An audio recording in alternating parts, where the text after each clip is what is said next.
जय मसीह की दोस्तों, आप सभी को हैप्पी क्रिसमस। दोस्तों, आज की सुबह यीशु के नाम वेंसडे एस मॉर्निंग प्रेयर बुधवार की सुबह की प्रार्थना आपके लिए ही है। दोस्तों, the 24th of December midnight 12 बजे रात को यीशु मसीह का जन्म हुआ। इस अवसर पर आप सभी को हैप्पी क्रिसमस। यीशु मसीह आप सबको परमेश्वर आशीष दे, सबके मनोकामना पूर्ण करे हैं। यीशु मसीह से यही प्रार्थना करता हूँ, इसलिए 2 मिनट प्रभु यीशु की आराधना हमारे साथ करें। हे पिता परमेश्वर, हम सब आपके बच्चे हैं, हम अभी नादान हैं, हमें क्षमा करें। हालेलुया, आमीन। इस एपिसोड में आपका फिर से स्वागत है। यीशु मसीह हमारे हर मनोकामना को जल्द ही पूर्ण करने वाले हैं, इसलिए आप सावधान हो जाए और इस एपिसोड को ध्यान से सुनिए ताकि यीशु मसीह प्रश्न होकर आपकी लाइफ को खुशियों से भर देंगे। दोस्तों, आप सभी कैसे हैं? आशा करता हूँ आप भी यीशु मसीह की कृपा से अच्छा ही होंगे, क्योंकि जो यीशु मसीह पर विश्वास करता है वह अनंत जीवन का हकदार होता है। अगर आप चाहते हैं कि हम आपके लिए यीशु मसीह से प्रार्थना करें, तो आप हमारे YouTube चैनल को लाइक, शेयर और सब्सक्राइब करें, ताकि आपके लिए हम दुख, संकट, चंगेई के लिए प्रार्थना करते रहेंगे। आपकी सफलता के लिए हम प्रार्थना करते रहेंगे। इस उपलक्ष्य में हम फिर से यीशु मसीह की प्रार्थना को एक कथा के रूप में प्रस्तुत कर रहे हैं। 9:1 शमूएल से, कृपया इसे ध्यान से सुने। धन्यवाद। जय यीशु।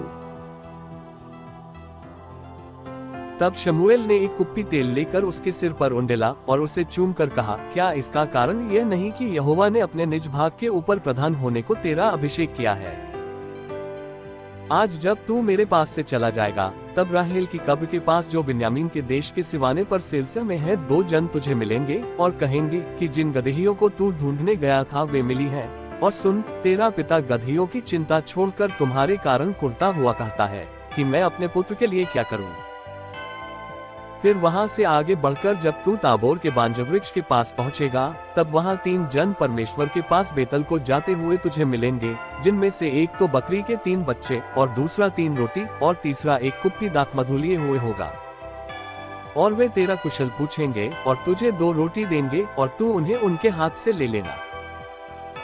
तब तू परमेश्वर के पहाड़ पर पहुंचेगा जहां पलिश्तियों की चौकी है, और जब तू वहां नगर में प्रवेश करे, तब नबियों का एक दल ऊंचे स्थान से उतरता हुआ तुझे मिलेगा और उनके आगे सितार, डफ, बांसुली और वीणा होंगे और वे नबूवत करते होंगे। तब यहोवा का आत्मा तुझ पर बल से उतरेगा और तू उनके साथ होकर नबूवत करने लगेगा और तू परिवर्तित होकर और ही मनुष्य हो जाएगा। और जब ये चिन्ह तुझे देख पड़ेंगे, तब जो काम करने का अवसर तुझे मिले उसमें लग जाना, क्योंकि परमेश्वर तेरे संग रहेगा। और तू मुझसे पहले गिलगाल को जाना और मैं होमबलि और मेलबलि चढ़ाने के लिए तेरे पास आऊंगा। तू 7 दिन तक मेरी बाट जोहते रहना। जब वह नबूवत कर चुका, तब ऊंचे स्थान पर चढ़ गया। तब शाऊल के चचा ने उससे और उसके सेवक से पूछा कि तुम कहाँ गए थे? उसने कहा, हम तो गदहियों को ढूंढने गए थे, और जब हमने देखा कि वे कहीं नहीं मिलती, तब शमूएल के पास गए। शाऊल के चचा ने कहा, मुझे बतला दे कि शमूएल ने तुमसे क्या कहा। शाऊल ने अपने चचा से कहा कि उसने हमें निश्चय करके बताया कि गदहियां मिल गईं। परंतु जो बात शमूएल ने राज्य के विषय में कही थी वह उसने उसको न बताई। तब शमूएल ने प्रजा के लोगों को मिस्पा में यहोवा के पास बुलवाया। तब उसने इस्राएलियों से कहा, इस्राएल का परमेश्वर यहोवा यो कहता है कि मैं तो इस्राएल को मिस्र देश से निकाल लाया और तुमको मिस्रियों के हाथ से और न सब राज्यों के हाथ से जो तुम पर अंधेर करते थे छुड़ाया है। परंतु तुमने आज अपने परमेश्वर को, जो सब विपत्तियों और कष्टों से तुम्हारा छुड़ाने वाला है, तुच्छ जाना और उससे कहा है कि हम पर राजा नियुक्त कर दे। इसलिए अब तुम गोत्र गोत्र और हजार हजार करके यहोवा के सामने खड़े हो जाओ। तब शमूएल सारे इजरायली गोत्रियों को समीप लाया और चिट्ठी बिन्यामीन के नाम पर निकली। तब वह बिन्यामीन के गोत्र के कुल कर के समीप लाया और चिट्ठी मत्री के कुल के नाम पर निकली। फिर चिट्ठी कीश के पुत्र शाऊल के नाम पर निकली। और जब वह ढूंढा गया तब न मिला। तब उन्होंने फिर यहोवा से पूछा, क्या यहाँ कोई और आने वाला है? यहोवा ने कहा, हाँ, सुनो, वह सामान के बीच में छिपा हुआ है। तब वे दौड़कर उसे वहां से लाए और वह उठे, राजा चिरंजीव रहे। तब शमूएल ने लोगों से राजनीति का वर्णन किया और उसे पुस्तक में लिखकर यहोवा के आगे रख दिया। और शमूएल ने सब लोगों को अपने अपने घर जान को विदा किया।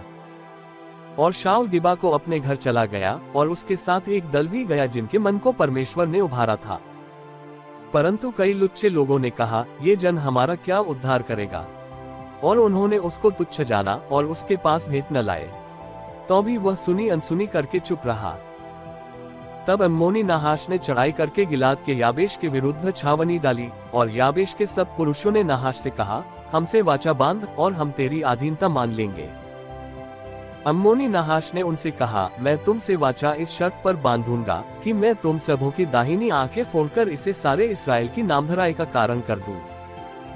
याबेश के वृद्ध लोगों ने उससे कहा, हमें 7 दिन का अवकाश दे, तब तक हम इस्राएल के सारे देश में दूत भेजेंगे, और यदि हमको कोई बचाने वाला न मिलेगा तो हम तेरे ही पास निकल आएंगे। दूतों ने शाऊल वाले गिबा में आकर लोगों को ये संदेश सुनाया, और सब लोग चिल्ला चिल्ला कर रोने लगे। और शाऊल बैलों के पीछे पीछे मैदान से चला आता था, और शाऊल ने पूछा, लोगों को क्या हुआ कि वे रोते हैं? उन्होंने याबेश के लोगों का संदेश उसे सुनाया। ये संदेश सुनते ही शाऊल पर परमेश्वर का आत्मा बल से उतरा, और उसका कोप बहुत भड़क उठा, और उसने एक जोड़ी बैल लेकर उसके टुकड़े टुकड़े काटे, और यह कहकर दूतों के हाथ से इस्राएल के सारे देश में कहला भेजा कि जो कोई आकर शाऊल और शमूएल के पीछे न हो लेगा, उसके बैलों से ऐसा ही किया जाएगा। तब यहोवा का भय लोगों में ऐसा समाया कि वे एक मन होकर निकल आए। तब उसने उन्हें बेजेक में गिन लिया, और इसराइलियों के 3 लाख और यहूदियों के 30,000 ठहरे। और उन्होंने उन दूतों से जो आए थे कहा, तुम गिलाद में के याबेश के लोगों से यो कहो, 3 दल किए, और उन्होंने रात के पिछले पहर में छावनी के बीच में आकर अम्मोनियों को मारा, और घाम के कड़े होने के समय तक ऐसे मारते रहे कि जो बच निकले वह यहाँ शाऊल और सब इजरायली लोगों ने अत्यंत आनंद मनाया। तब शमूएल ने सारे इस्राएलियों से कहा, सुनो, जो कुछ तुमने मुझसे कहा था उसे मानकर मैंने एक राजा तुम्हारे ऊपर ठहराया है। और अब देखो, वह राजा तुम्हारे आगे आगे चलता है, और अब मैं बूढ़ा हूँ और मेरे बाल उजले हो गए हैं, और मेरे पुत्र तुम्हारे पास है, और मैं लड़कपन से लेकर आज तक तुम्हारे सामने काम करता रहा हूँ। मैं उपस्थित हूँ, इसलिए तुम यहोवा के सामने और उसके अभिषिक्त के सामने मुझ पर साक्षी दो कि मैंने किसका बैल ले लिया, वह किसका गदहा ले लियो, वह किस पर अंधेर किया, वह किसको पीसा, वह किसके हाथ से अपनी आंखें बंद करने के लिए घूस लिया, बताओ, और मैं वह तुमको फेर दूंगा। वे बोले, तूने न तो हम पर अंधेर किया, न हमें पीसा, और न किसी के हाथ से कुछ लिया है।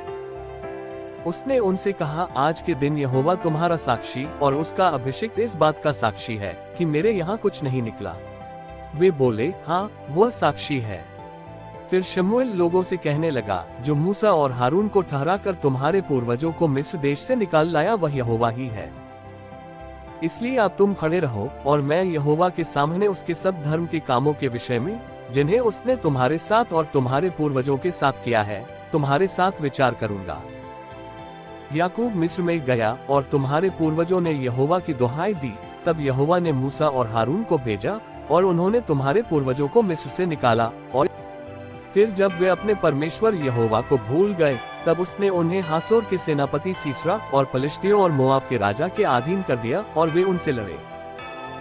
तब उन्होंने यहोवा की दुहाई देकर कहा, हमने यहोवा को त्याग कर और बाल देवताओं और अश्तोरेत देवियों की उपासना करके महापाप किया है। परंतु अब तू हमको हमारे शत्रुओं के हाथ से छुड़ा, तो हम तेरी उपासना करेंगे। इसलिए यहोवा ने यरूब्बाल, बदान, यिप्तह और शमूएल को भेजकर तुमको तुम्हारे चारों ओर के शत्रुओं के हाथ से छुड़ाया, और तुम निडर रहने लगे। और जब तुमने देखा कि अम्मोनियों का राजा नाहाश हम पर चढ़ाई करता है, तब यद्यपि तुम्हारा परमेश्वर यहोवा तुम्हारा राजा था, तो भी तुमने मुझसे कहा, नहीं, हम पर एक राजा राज्य करेगा। अब उस राजा को देखो जिसे तुमने चुन लिया और जिसके लिए तुमने प्रार्थना की थी। देखो, यहोवा ने एक राजा तुम्हारे ऊपर नियुक्त कर दिया है। यदि तुम यहोवा का भय मानते, उसकी उपासना करते और उसकी बात सुनते रहो, और यहोवा की आज्ञा को टालकर उससे बलवा न करो, और तुम और वह जो तुम पर राजा हुआ है दोनों अपने परमेश्वर यहोवा के पीछे पीछे चलने वाले बने रहो, तब तो भला होगा। परंतु यदि तुम यहोवा की बात न मानो और यहोवा की आज्ञा को टालकर उससे बलवा करो, तो यहोवा का हाथ जैसे तुम्हारे पुरखाओं के विरुद्ध हुआ वैसे ही तुम्हारे भी विरुद्ध उठेगा। इसलिए अब तुम खड़े रहो और इस बड़े काम को देखो जिसे यहोवा तुम्हारे आंखों के सामने करने पर है। आज क्या गेहूं की कटनी नहीं हो रही? मैं यहोवा को पुकारूंगा और वह मेघ गरजाएगा और मैन बरसाएगा, तब तुम जान लोगे और देख भी लोगे कि तुमने राजा मानकर यहोवा की दृष्टि में बहुत बड़ी बुराई की है। तब शमूएल ने यहोवा का पुकारा और यहोवा ने उसी दिन मेघ गरजाया और मैन बरसाया, और सब लोग यहोवा से और शमूएल से अत्यंत डर गए। और सब लोगों ने शमूएल से कहा, अपने दासों के निमित्त अपने परमेश्वर यहोवा से प्रार्थना कर कि हम मर न जाएं, क्योंकि हमने अपने सारे पापों से बढ़कर यह बुराई की है कि राजा मांगा है। शमूएल ने लोगों से कहा, डरो मत, तुमने ये सब बुराई तो की है, परंतु अब यहोवा के पीछे चलने से फिर मत मुड़ना, परंतु अपने संपूर्ण मन से उसकी उपासना करना और मत मुड़ना, नहीं तो ऐसी व्यर्थ वस्तुओं के पीछे चलने लगोगे जिनसे न कुछ लाभ पहुंचेगा और न कुछ छुटकारा हो सकता है, क्योंकि वे सब व्यर्थ ही हैं। यहोवा तो अपने बड़े नाम के कारण अपनी प्रजा को न तजेगा, क्योंकि यहोवा ने तुम्हें अपनी ही इच्छा से अपनी प्रजा बनाया है। फिर यह मुझसे दूर हो कि मैं तुम्हारे लिए प्रार्थना करना छोड़कर यहोवा के विरुद्ध पापी ठहरूं, मैं तो तुम्हें अच्छा और सीधा मार्ग दिखाता रहूंगा। केवल इतना हो कि तुम लोग यहोवा का भय मानो और सच्चाई से अपने संपूर्ण मान के साथ उसकी उपासना करो, क्योंकि यह तो सोचो कि उसने तुम्हारे लिए कैसे बड़े बड़े काम किए हैं। परंतु यदि तुम बुराई करते ही रहोगे तो तुम और तुम्हारा राजा दोनों के दोनों मिट जाओगे। शाऊल 30 वर्ष का होकर राज्य करने लगा और उसने इस्राएलियों पर 2 वर्ष तक राज्य किया। अगर आपको यह अनमोल वचन अच्छा लगा तो कृपया आप हमारे YouTube चैनल को लाइक, शेयर और सब्सक्राइब करें, ताकि हम आपके लिए ऐसे ही और एपिसोड लाते रहेंगे।